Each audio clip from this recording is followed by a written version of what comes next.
This week, I learned so much from live streaming. It was pretty incredible the amount of insights that have come in the last week, not just with live streaming, but in my personal life, in society, and obviously with work. I watched a interview with a woman, and I apologize, I don't even know her name, but you may have seen a clip of her in a video at a Coldplay concert. She was the woman that sort of covered her face when the kissing cam spot her in the embrace of a man. And the news reported that she was married, they were married, they worked for each other, she was HR. I listened to her speak about that incident. She was at that Coldplay concert as a colleague with that gentleman. So she knew that was terribly wrong. She was in a separation. Her husband, whom she was separated from and didn't live with, apparently, was at the same Coldplay concert with his person. So her first thought when she saw that on the Jumbotron, this kissing cam, was that, oh my God, I'm going to embarrass the father of my kids. I don't want to embarrass him. And I'm not supposed to really be connected with this colleague of mine because we're pretty high up in the company. She was told by that colleague of hers, he was going through a separation as well. And when you actually listen to her speak and all the death threats and everything that happened, the fact that her husband came out and said, we were separated at the time she was at the Coldplay concert. Nobody knew that. They crucified her. The whole world did. Apparently, not on social media, but just on news platforms alone, it was billions and billions of times that video was watched. And she's had a group of women threaten her, surround her vehicle, multiple death threats, or a local news and radio station gave out her address. The woman was crucified and we didn't even know the whole story. So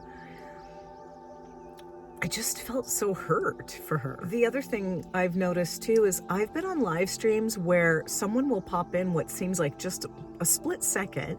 They'll hear one statement come out of my mouth and they're already writing a comment of, all kinds of terrible things. And I wonder, how long have they been on the channel for? Can they just wait 2 or 3 minutes to really get a sense first before they start saying mean things online?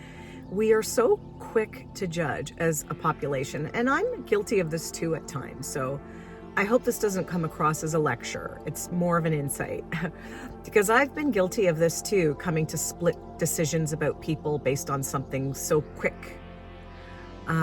We form these massive judgments. So I just felt like this week especially was a realization that humans, we have all become very, very judgmental, very quick to crucify others for their mistakes. And I'm sure we all have our own little closet full of mistakes too.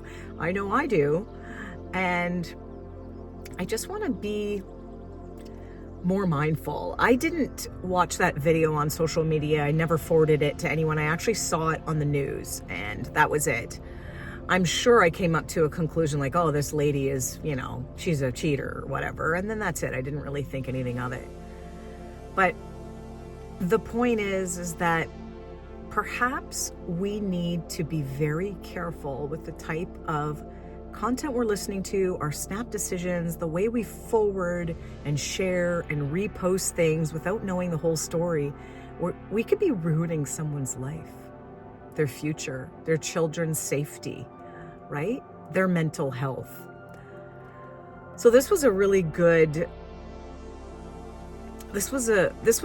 lesson for me to learn and to see, and then to notice it myself when I live stream, that people are so quick to judge me.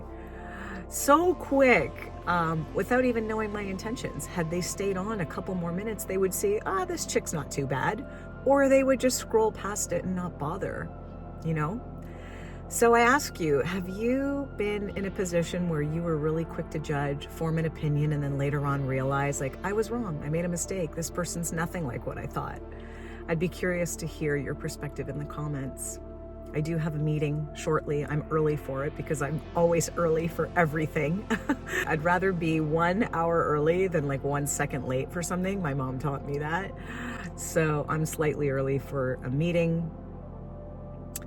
And I've had such beautiful connections on live. I did a live stream where I thought I had this incredible idea about people sharing things they've learned, tips and advice, and I would cut it into shorts for my YouTube channel. And I was like pumped about this idea, and nobody was writing anything in the comments.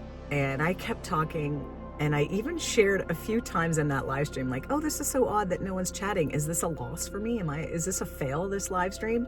I feel a little bit insecure that no one's commenting and I'm just basically talking to myself. And then it turned out, a lovely viewer, shout out to Lauren, thank you for letting me know, people were commenting.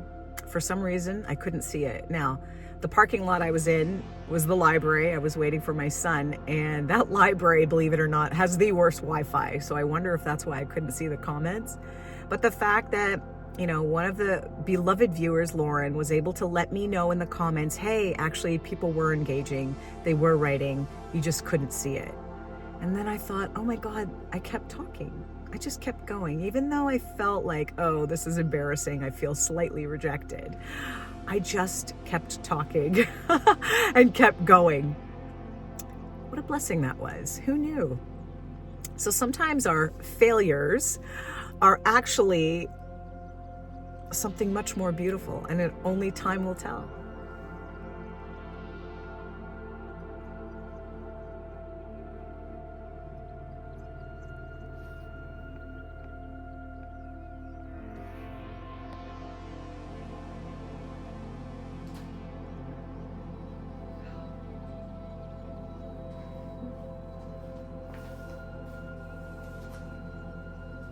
So this morning I was supposed to wake up at 5 o'clock and go to the gym with my husband. When he works on Saturdays, we typically take 2 cars. I follow him to the gym, we work out, and then obviously we go our separate ways. I come home to do a live stream and he goes to work for the day. I usually wake up with so much energy and enthusiasm on the weekends, but today felt different. I felt beat, I felt my body was tired. I just intuitively felt like I needed to be at home. And I'm not sure if that's the right move. It doesn't feel good skipping the gym, especially because that's part of the identity that I want. I want to be the person that is like a gym person. And yes, I have a gym membership, and yes, I go to the gym, and yes, I work out at the gym. But I don't feel like it's my identity yet. But there was one that's been weighing on me. I've had a small handful, but one that's been weighing on me. And yet sometimes I think what it comes down to is just trusting and believing that things will work out, doing everything you can, every possible move you can, every possible action you can take to help move the needle in the right direction. That's all you can do. You know, some problems won't be solved overnight, and that can be really tough. You know, there's some things that can get fixed right away and other things take time. But I do think as humans, it's important for us to note that when we do make a mistake, most mistakes are not permanent. Most of them are not permanent, and they can be fixed, or another path can be taken, or another avenue, or we can find a way to solve it. And I think it's important when we do see in ourselves that we've made a mistake, that we have the desire to fix it. We can't let other people suffer from the mistakes that we make. You know, there was a few scenarios that happened that really made me think, like, people make mistakes, let's not crucify them. And if you happen to be the one that made the mistake, remember that most mistakes aren't permanent.